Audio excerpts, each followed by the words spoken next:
আসসালামু আলাইকুম। যারা দুবাই প্রবাসী আছেন বাংলাদেশি, তাদের উদ্দেশ্যে একটা কথা। দুবাই প্রবাসী বাংলাদেশি যারা আছেন তারা অবশ্যই ভিডিওটা দেখবেন এবং শেয়ার করে দিবেন, অন্যকে দেখার সুযোগ করে দিবেন। দুবাইতে যারা আন্দোলন করছে তাদের মধ্যে ৩ জনকে যাবজ্জীবন কারাদণ্ড দেওয়া হয়েছে, আর ৫৪ জন বাংলাদেশিকে দেশে পাঠাই দিতেছে আজীবনের জন্য। তারা কোনো আরব গালফে ঢুকতে পারবে না। এদেশের কানুনে মিছিল, মিটিং, আন্দোলন এগুলা নাই, নিষেধ। তারপরেও যারা করছে তাদেরকে এখন ধরে ধরে দেশে পাঠাই দিতেছে।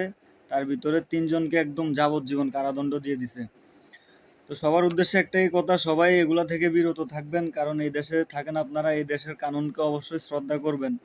যেটা এখানে নিষিদ্ধ করা আছে সেটা করার চেষ্টা করবেন না, আপনার নিজের জন্য ভালো হবে। ঠিক আছে, সবাই ভালো থাকবেন।